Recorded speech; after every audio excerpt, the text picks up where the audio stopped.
ஓம் குரு பிரம்மா குரு விஷ்ணு குருதேவோ மகேஸ்வரா குரு சாட்சாத் பரபிரம்மா தஸ்மை ஸ்ரீ குருவே நமः. குரு தட்சிணாமூர்த்தி பகவான் திருவடிகள் போற்றி. ஓம் ஆதித்யாய சோமாய உருளாய உதாயத்த குரு சுக்கிர சனிப்பே ராகவே கேரவே நமः. ஓம் சரவணபாய நமः. உலகெங்கும் வாழும் இனிய சகோதர சகோதரிகளுக்கு வணக்கம். நம்ம சேனலுக்கு ஆதரவு கொடுத்துட்டு வர எல்லா நல்ல உள்ளவங்களுக்கும் நன்றி.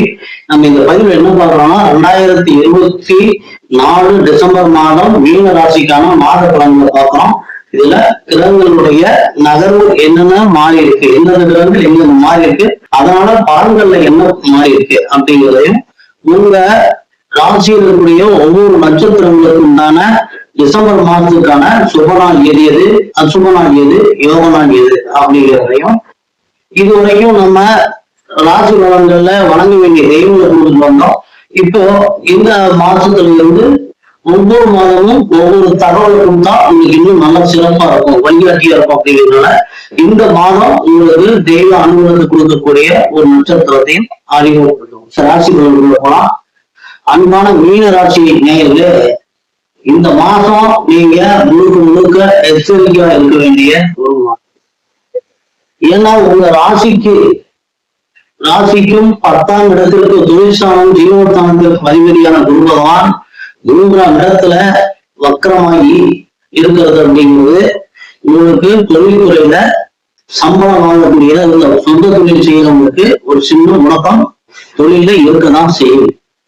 அதுக்கு அடுத்து பாத்தீங்கன்னா உங்களுடைய ராசிக்கு தன பாக்கியாதிபதி என்று சொல்லக்கூடிய செவ்வாய் பகவான் வாக்குள்ள 2ஆம் இடம், பாக்கியஸ்தானம் என்று சொல்லக்கூடிய 9ஆம் இடத்திற்கு அதிபதியான செவ்வாய் பகவான் ராசிக்கு 5ஆம் இடத்துல இருக்கிறார். 5ஆம் இடத்துல இருக்கிறார். அதுவும் லாப ஸ்தானாதிபதியினுடைய சாரம் வாங்கி இருக்கிறார்.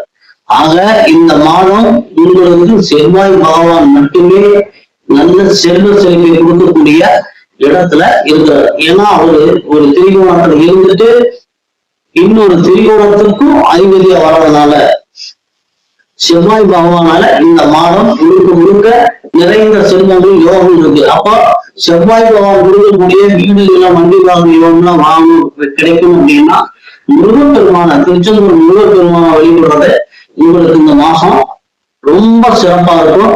அடுத்தது பாத்தீங்கன்னா உங்க ராசிக்கு 3ஆம் இடத்திற்கும் 8ஆம் இடத்திற்கும் தானம், தைரிய வீரிய ஸ்தானம், சகோதரத்துவம் சொல்லக்கூடிய 3ஆம் இடத்திற்கும் ஆயுள் தானம், ஆயுள் ஆரோக்கியம், நம்பு வளர்ப்பு சொல்லக்கூடிய 8ஆம் இடத்திற்கும் திடீர் அதிர்ஷ்டத்துக்கும் அதுதான் 8ஆம் இடம் காரணம்.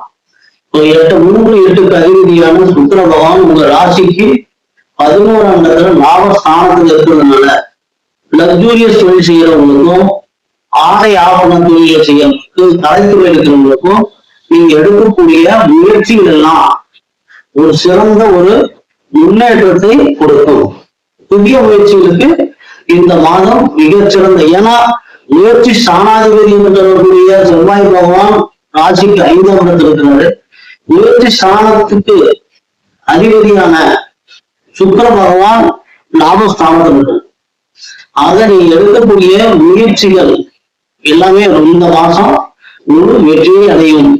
உங்க ராசிக்கு 4ஆம் இடத்திற்கும் சுகத்தானம், தாய், வண்டி, வாகனம், வீடு இருக்கக்கூடிய 4ஆம் இடத்திற்கும் மனைவி, கலத்திரம், கூட்டு தொழில், வியாபாரம், நண்பர்கள் என்று சொல்லக்கூடிய 7ஆம் இடத்திற்கும் அதிபதியான புதன் பகவான் ராசிக்கு 9ஆம் இடத்துல இருக்கிறாரு. ஆனா வக்கரம் இருக்கிறாரு.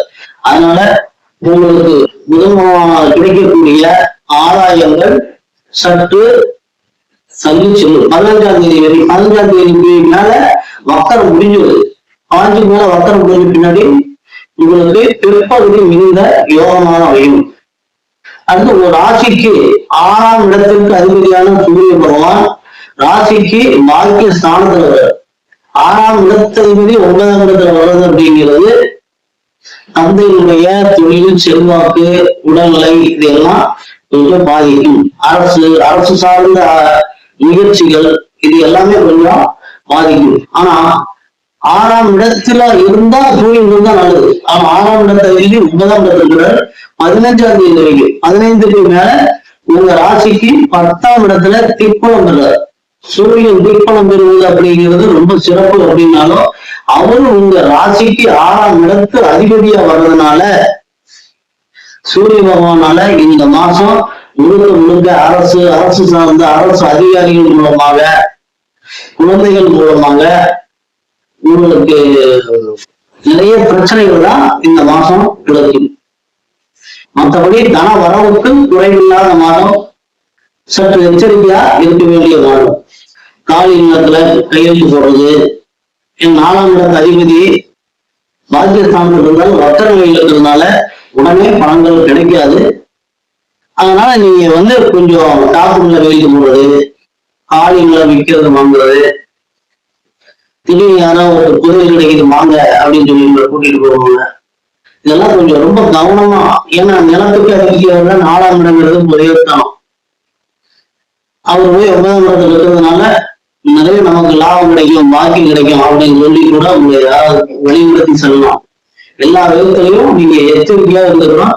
குலதெய்வ வழிபாடு ரொம்ப சிறப்பு. 12ஆம் இடத்துல சனி பகவான் இருக்கிற வரைக்கும் அதுவே லாபஸ்தானாதிபதியாகவும் இருக்கிறதுனால உங்களுக்கு வர வேண்டிய எல்லா வகையான வரவுகளையும் தக்க வைக்கிறதுக்கும், செலவுகளை சுப விரயமாக மாற்றுவதற்கும்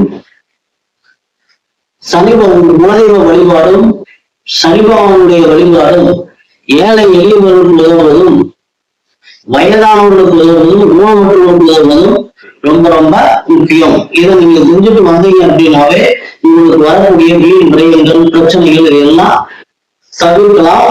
பிரச்சனைகள் எல்லாம் கொஞ்சம் கொஞ்சம் மறையறத நீங்க கண்கூடாவும் பார்க்கலாம். சரி, மீனராசிக்கு சந்திராசிரமங்கள் 27/12/24 அதிகாலை 1:50 முதல் 27/12/24 மாலை 2 மணி வரைக்கும் சந்திராசிரமங்கள். பூரட்டாதி 4ஆம் பாதத்தில் பிறந்தவர்களுக்கான சுபம் அட்டை டிசம்பர் 1, 5, 7, 8, 10, 12, 15, 14, 18, 20, 22, 25, 28. அசுப நாட்கள் டிசம்பர் 3, 11, 13, 14, 26, 30. யோக நாட்கள் டிசம்பர் 20, 22. பூரட்டாதி நட்சத்திரத்துல பிறந்தவங்க கார்த்திகை நட்சத்திரத்தன்னைக்கு தெய்வ வழிபாடு செய்வதும், திருக்கோயில்களுக்கு செய்வதும், வீட்டுல சுபகாரியங்கள் செய்வதும் முழுக்க முழுக்க தெய்வ அனுபவத்தை கொடுக்கும். உத்திரட்டாதி நட்சத்திரத்துல பிறந்தவங்களுக்கான சுப நாட்கள் டிசம்பர் 2, 4, 6, 8, 12, 14, 16, 17, 19, 21, 24, 26, 29. உத்திரட்டாதி அசுப நட்சத்திரங்கள் டிசம்பர் 11, 13, 15, 27, 31. யோக நாட்கள் டிசம்பர் 21, 24. உத்திரட்டாதியில பிறந்தவங்க ரோகிணி நட்சத்திரத்தன்னைக்கு தெய்வ வழிபாடு செய்வதும், திருக்கோயில்களுக்கு பயணம் செய்வதும், வீட்டுல சுபகாரியங்கள் செய்வதற்கும் இந்த நட்சத்திரம் முழுக்க முழுக்க தெய்வ அனுகூலத்தை உங்களுக்கு வழங்கும். அடுத்த ரேவதி நட்சத்திர பிறந்தவங்களுக்கான சுப நாட்கள் டிசம்பர் 3, 7, 9, 13, 15, 17, 18, 20, 22, 25, 27, 30. அசுப நாட்கள் டிசம்பர் 5, 12, 14, 16, 28. யோக நாட்கள் டிசம்பர் 22, 25.